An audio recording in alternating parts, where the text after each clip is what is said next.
Donc on comprend mieux maintenant, si vous voulez, si on reprend cette courbe-là avec ces très brèves notions, c'est développé un peu plus sur le site internet du GIEC si ça vous intéresse, qu'il ne sert à rien de s'intéresser exclusivement à ce qui s'agite, c'est-à-dire l'expression de ce système, d'un processus comme celui-là, qui est un processus qui s'autonomise, qui s'auto-organise, qui s'auto-amplifie. Encore une fois, vous sautez une étape technologique, ça ne fait rien. Il y a eu d'autrefois des gens qui ont cassé les métiers à tisser, qui ont cassé les moulins à vent, qui se sont opposés au chemin de fer, qui se sont opposés au nucléaire. Dans tous les cas, ça n'a fait qu'une période de ralentissement avec rebond, et cette courbe d'évolution que nous avons ici au niveau de la démographie est identique au niveau des processus d'évolution technoscientifique, de la capacité, par exemple, des technosciences à agir sur le monde, du nombre de publications, etc. Hein? Ce sont des processus qui s'auto-amplifient, qui s'auto-engendrent et qui ont une forme soit exponentielle réelle, soit du type de celle que je vous ai montrée. Et c'est bien ce qui se passe. Nous avons parlé hier des nouvelles technologies de modification du vivant. Alors là, cette fois-ci, je ne vais pas vous les détailler parce qu'on n'a vraiment pas le temps, mais de tout cela, on est en train de discuter au niveau de la Commission européenne si on va les appeler OGM ou pas. Pardon. Et si ils ne s'appellent pas OGM, eh bien, il n'y a absolument aucune évaluation, absolument aucune indication, et vous ne saurez même pas qu'il y a des modifications génétiques derrière. Et c'est pourquoi aussi, cher Luigi, l'appellation obtenue sans biotechnologie me paraît être un peu trompeuse, parce qu'elle ne recouvrira pas quelque chose qui est vraiment des biotechnologies. Et actuellement, ce qui se fait le plus, c'est les mutagénèses dirigées par des nucléases, qui consistent à couper les deux brins d'ADN d'une façon extrêmement précise, à un endroit extrêmement précis du génome, et à insérer absolument ce qu'on veut à la place. Et si c'est seulement un oligonucléotide, eh bien, c'est indétectable. Donc vous avez un produit pour lequel vous ne pourrez pas dire qu'il a été produit par des biotechnologies, ni vu ni connu. Agroinfiltration, c'est encore d'autres méthodes. Vous allez faire de la transformation de plantes, mais en arrosant le champ d'un produit transformant. Donc vous allez fabriquer des OGM in situ. Il y a plein de choses rigolotes comme tout. En plus de ces nouvelles techniques là, sur lesquelles effectivement on... Et vous voyez le dernier qui mérite quand même un petit mot, méthylation de l'ADN des histones, ça c'est l'épigénétique. On vient de découvrir l'épigénétique. Vous savez qu'il y avait un dogme en science qui n'était pas vraiment un dogme, c'était fondé, mais c'était une connaissance vraiment béton, c'est que les caractères acquis n'étaient pas transmissibles. Hein, la marque avait été enterrée. Bon, eh bien, c'est faux. C'est tout un pan maintenant de la biologie qui découvre la transmission des caractères acquis. Voilà quand même un bel exemple qui aurait pu rendre mes petits camarades chercheurs un peu plus modestes. Ben non, ça ne l'a pas rendu modeste. Qu'est-ce qu'ils font? Ils se précipitent et ils commencent déjà, alors qu'on sait à peine comment ça fonctionne. On a à peine découvert le truc, à produire des êtres vivants épigénétiquement modifiés.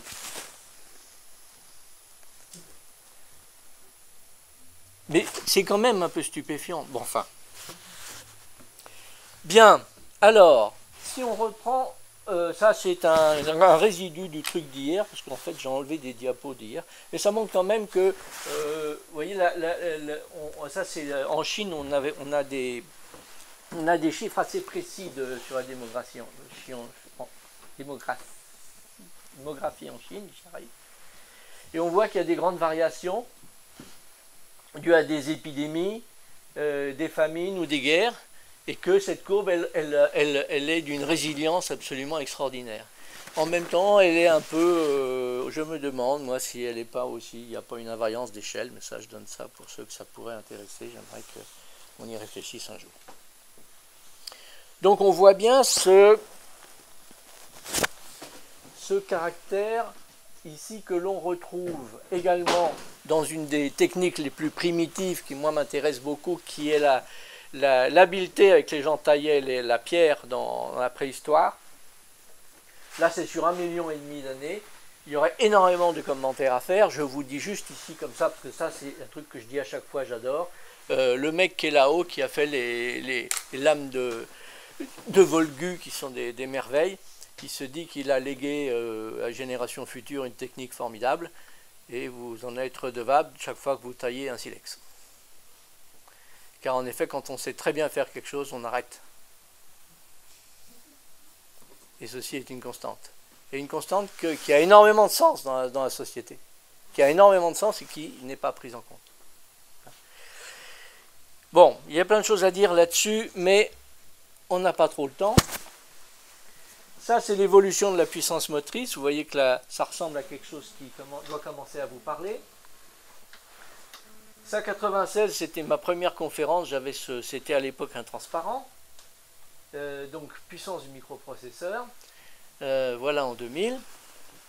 Et ça, c'est quelque chose qui est parfaitement prédictible. Ça s'arrête en 2017.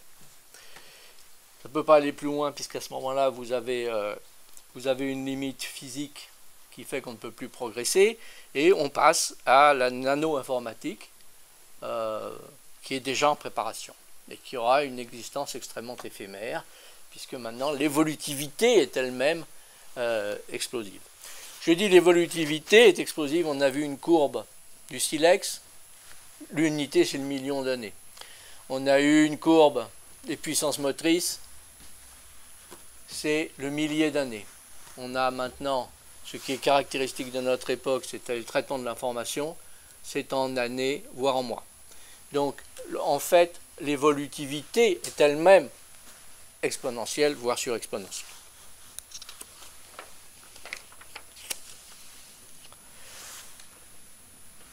L'autre caractère, évidemment, que je ressouligne, c'est que ces courbes vont à l'infini ou vont flirter avec l'infini. Si c'est des vraies exponentielles, elles ne vont pas à l'infini. Mais ça revient strictement au même dans un monde fini. Ça, c'est court. Et j'aime beaucoup cette citation.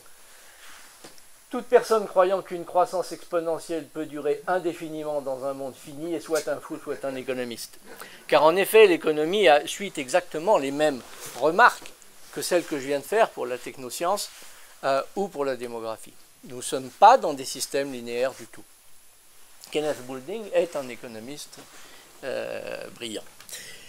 Donc déjà, bien on sait que, encore une fois, c'est maintenant que ça se passe, que nous sommes dans la phase ascendante d'une croissance technologique, que cette phase ascendante s'arrête, puisqu'on ne peut pas aller à l'infini dans un monde fini, ça paraît quand même assez évident, même si je ne sais pas pourquoi il y a une certaine réticence à accepter cette conclusion. Et que la deuxième chose, c'est que ce processus technoscientifique, eh bien, il ne fonctionne pas d'eau fraîche, même s'il fonctionnait d'eau fraîche d'ailleurs, ça commence à devenir rare, mais il a besoin de ressources. Il a besoin d'énergie. Il a besoin d'énergie par exemple. Il y a un exemple que j'aime bien, c'est surtout ici, c'est le CERN. Le CERN va, rien que pour faire fonctionner l'accélérateur, va consommer la même énergie que 500 000 Genevois. Ceci pose peut-être des problèmes déjà au niveau même du développement de la science. Voilà, c'est une question intéressante à mon avis quand même, qui doit être posée.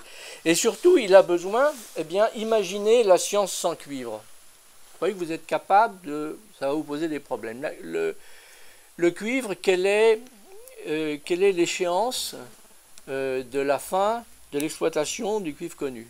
30 ans. Alors on me dit, ouais, non, mais il n'y a pas de problème, parce qu'on va en trouver ailleurs. On va en trouver, on a... Bon, ok, mais faites-le. Et puis, à quel coût? Sûrement pas au coût actuel. Avec quelle dépense énergétique? Sûrement pas avec la même dépense énergétique. À quel coût écologique? Sûrement pas au même coût écologique. Avec quelle acceptation sociale? Sûrement pas non plus. Et puis, si on reprend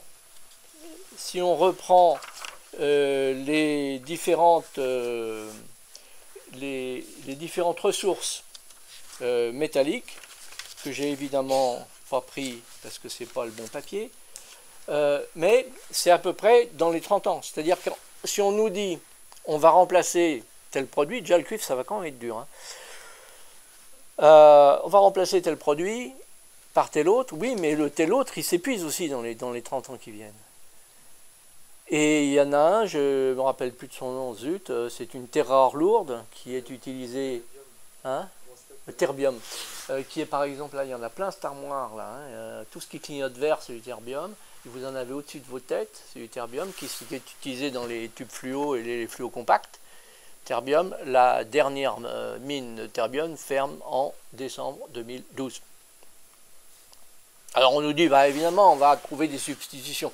D'accord, on va trouver des substitutions, ce sera probablement d'autres terres rares. Vous savez que toutes les terres rares lourdes sont en Chine, et que la Chine s'en sert comme arme politique, ça pose un autre problème. Bon, donc, en gros, nous sommes devant un processus technoscientifique qui, d'une part, va à l'infini dans un monde fini, ce qui est impossible, d'autre part, manque des ressources qui lui permettent d'exister. Ceci a donné la raison, et je m'arrêterai là-dessus pour rester dans les temps, de la dernière recommandation faite par le Haut Conseil des biotechnologies, qui est l'instance française d'évaluation pour l'État sur les OGM,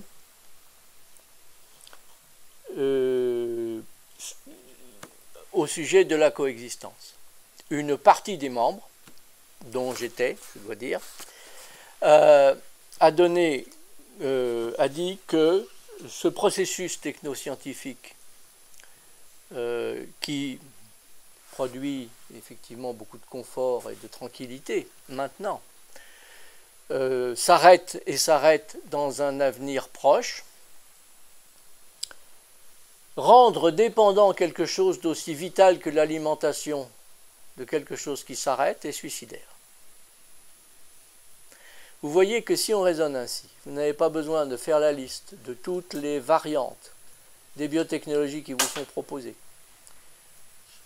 mais bien vous lancez une réflexion sur le processus lui-même et sur la forme que la société aura demain, voire n'aura pas, parce que le problème de notre existence en tant qu'espèce est posé.